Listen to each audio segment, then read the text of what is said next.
For anybody who would like to trade down in the draft, the major requirement is finding someone who would be inclined to trade up. 10 of the last 11 quarterbacks taken in round one were acquired by a team that traded up to get them. That covers the last three drafts. Remember, Carson Wentz, Jared Goff, both acquired when the Eagles and Rams respectively traded up in 2016. The only guy who wasn't acquired via a trade up, Baker Mayfield, who was first overall last year. It's very easy to point at the teams, Chris, that have multiple picks in round one as teams that could try to trade up. But really, anybody can try to trade up because there are all sorts of things you can do to get that ammunition to move. And it doesn't necessarily have to be first-round picks that you give up to move up in the draft. Who's the most likely team in your assessment that would try to make a move up on Thursday night? Well, I mean, let's break it down. I mean, first off is, right, the quarterback. So who's in the market for quarterbacks? Because those are the teams I look at first to go, who's going to make a move there? Okay, yeah, the New York Giants, there may be a team that goes, okay, you know, we'll get to 6-3 to make sure we get the quarterback we want. I find that unlikely, but I certainly think that we can throw their names out there in that discussion. The Cincinnati Bengals at 11, would they get in the quarterback conversation? I do think this is the year they're finally maybe contemplating at least moving on from Andy Dalton or realizing it's coming to an end there. Okay, you got the Miami Dolphins at 13, the Washington Redskins at 15. I think right there, those are your prime candidates for teams that if they were to trade up or want quarterbacks, these are the teams that would trade up for wanting a quarterback. The list is short right there. So you have that aspect. Now you get into the other aspect of the trade, Mike, like what we just talked about a little bit.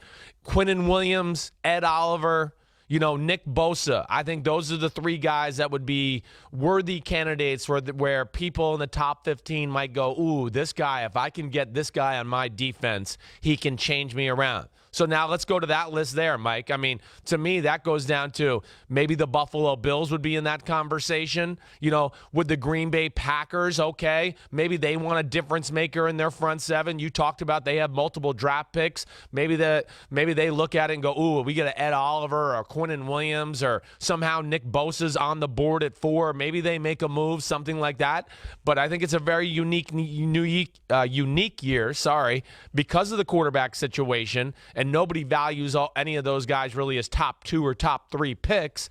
And then the high-end talent maybe is lacking in this draft a little bit as compared to other drafts. So that's where I see it. I don't know if you guys think I missed anybody else. You certainly let me know and tell me I'm wrong.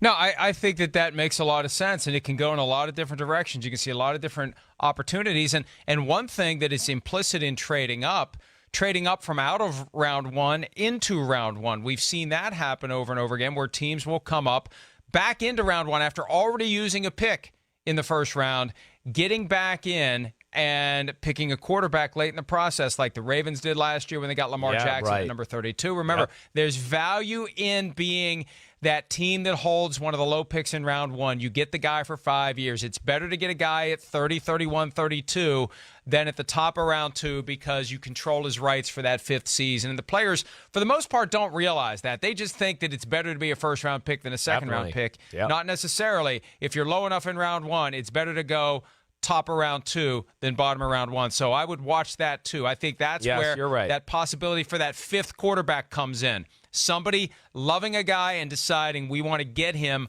bottom of round 1 and have him for 5 years. Yeah, I think that is certainly the things to look out towards, you know, the end of the first round. You're right. If Daniel Jones is still on the board, something like that, does somebody make a move? Whoever it may be, if one of the other quarterbacks fell. But again, it is a unique year without the top tier, top shelf, freaky athletes, okay? There's a lot of good ones in this, but I really think I mentioned the names that I think are, you know, trade up into the top 5, and specifically we're talking about the Jets at number 3. That list is short for me. It goes Kyler Murray, Ed Oliver, Quinnen Williams, Nick Bosa, and it's going to be, hopefully, I think for the Jets, in their best case scenario, Mike, it would be like, okay, Quinnen Williams is on the board there at number 3, and a team gets scared that, okay, the Oakland Raiders are going to take Quinnen Williams at number 4, so maybe the Buffalo Bills decide to jump the Raiders at 4 and get to 3. Those are the possibilities I look at. What if the 49ers take Quinnen Williams at 2, and now Nick Bosa's on the board at 3?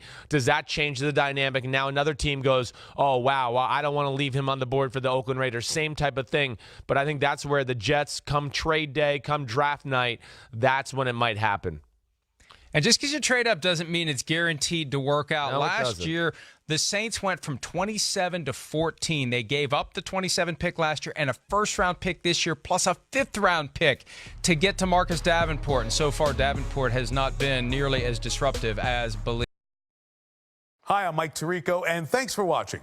Make sure to hit subscribe for the latest news and highlights from NBC Sports.